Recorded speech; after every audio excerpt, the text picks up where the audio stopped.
안녕하십니까. 거꾸로 투자하는 쇼킹 부동산입니다. 간밤에 심각한 일이 터졌습니다. 지금 하루하루 상황이 급변하고 있습니다. 오늘 내용 정말로 중요합니다. 영상 시청 전에 구독으로 부자 되시기 바랍니다. 연준이 물가를 잡기 위해 금리를 올릴 때 어디까지 올릴까요? 물가가 잡힐 때까지 올리겠죠. 그런데 물가가 잡히지 않더라도 금리를 올리는 것을 멈출 때가 있습니다. 바로 어디가 부러질 때죠. 자, 어디가 부러질 때는 무슨 의미냐? 금융 시스템적 위기가 발생하거나 또는 주요국의 재정 위기가 불거지면서 급격히 경기 침체가 나타날 때 금리 인상을 멈추고 급격한 하락으로 진행이 된다는 겁니다. 근데 과거 9번의 긴축 중에서 8번은요, 두 번째에 해당되는 어디가 부러지면서 금리 인상을 멈추고 인하로 들어갔다는 거죠. 지난주 금요일부터 이 부러진 신호가 계속 나오고 있습니다. 먼저 실버게이트 은행이 폐쇄 발표가 나왔고요. SVB, 이제 실리콘밸리 은행이 파산 결정이 발표가 됐습니다. 마지막으로 시그니처 은행 폐쇄까지 발표가 되면서 사태가 악화되는 줄 알았는데, 월요일 오전 미국 정부가 예금 전액 보증을 발표해요. 그러면서 뱅크런이 진정되고 월요일 증시에서 은행주가 급반등하면서 사태가 좀 어느 정도 끝나는 줄 알았습니다. 그래서 월요일 시장은요, 미국 CPI 발표에 더 주목을 했어요. 자, 시장 전망치대로 잘 나왔는데, 근원 CPI 같은 경우는 이제 전월 대비 기준으로 0.5% 상승으로, 이제 다시 물가로 들어와서 금리 0.25%포인트는 올릴 것 같은데, 그것이 월요일날 국채금리에 반영이 됐고, 화요일날 한국 채권 시장에도 영향을 줬습니다. 자, 이런 은행들의 연쇄 위기 상황, 똑같이 재현될까 안 될까 논쟁이 좀 많았었거든요. 자, 근데 부자 아빠 가난 아빠의 저자로 유명한 로버트 기요사키가 이렇게 전망을 했어요. 다음에 파산할 은행은 크레디트 스위스라고. 근데 이게 진짜 현실이 됐습니다. 단 하루 만에. 자, 작년부터 위태위태했던 스위스경 투자은행 크레디트 스위스, 작년 순손실이 무려 10조가 넘었습니다. 연이은 대규모 투자 손실에 고객 예금 이탈도 가속화되고 있었는데, 이 주가가요, 오늘 단 하루 만에 30% 급락했습니다. 자, 3월 15일 하루에만 이 크레디트 스위스에 엄청난 악재가 쏟아졌습니다. 먼저 작년 재무보고서에 중대한 약점이 있다고 발표를 한 거예요. 여기에 베테랑 임원마저도 사직을 하고, 가장 결정적으로 자금줄 역할을 했었던 사우디 국영은행에서 추가 재정 지원을 안 하겠다고 밝힌 겁니다. 그래서 그동안 IB 부분을 매각하는 등의 구조조정을 진행했었는데, 이게 사실상 실패할 가능성이 커졌다는 거죠. 그래도 그나마 믿고 있던 이제 든든한 백이 있었기 때문에 이 크레디트 스위스가 버틸 수가 있었는데, 버티는 게 안 될 가능성이 커져 보인 거죠. 유럽 대형은행이 파산할 수 있다는 공포가 커졌습니다. 크레디트 스위스 자산 규모가 760조 원 규모인데 SVB 자산 규모가 275조 원이었거든요. 3배 달하는 규모더라. 이것이 하나 빵 터져버리면 유럽이 어떻게 감당할 것인가? 그래서 유럽 증시가 시작 초부터 급락을 거듭하고 있었다는 거죠. 당연히 미국 금융시장 역시도 패닉에 빠졌습니다. 나스닥, S&P, 다우산업 할 것 없이 전부 다 급락한 채 시작을 했습니다. 달러 인덱스 지수 104.4까지 올라갔고요. 국제 원유 가격이요, WTI 기준으로 70불이 깨졌어요. 68불대까지 떨어졌습니다.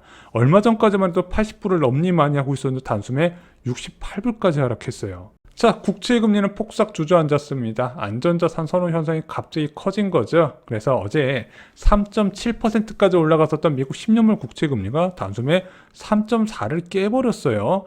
2년물 국채 수익률도 3.8%까지 떨어졌습니다. 얘가 빅스텝이 한참 이야기 나왔을 때 5%까지 갔었거든요.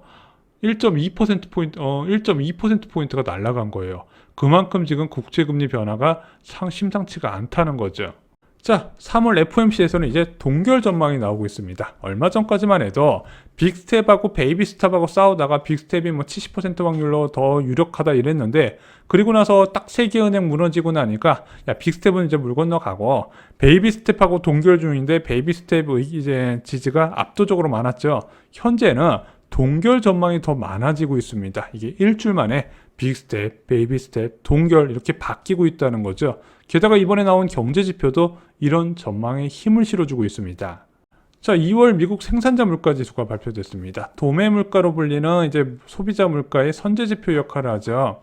자, 3월 FOMC 이전에 발표되는 세 가지 중요 지표가 있습니다. 고용보고서, 소비자 물가지수, 이건 이미 발표가 됐죠.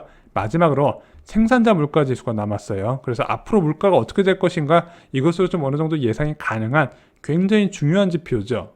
자, 1월 생산자 물가지수는요, 예상보다 크게 치솟아서 빅스텝 우려를 키웠어요. 그래서 1월 PPI가 전월 대비 0.7% 상승하니까 그때부터 국제금리 껑충 뛰어오르고 빅스텝 확률 높아졌죠. 그래서 고용보고서, CPI, 생산자 물가지수, PC까지 해가지고 제롬 파월 의장이 이제 디스인플레이션을 선언했다가 아이고야 한 달도 안 돼서 말을 바꾸는 결과를 만들어냈죠. 그런데 2월 PPI는요, 1월 PPI가 정반대 결과를 만들었습니다.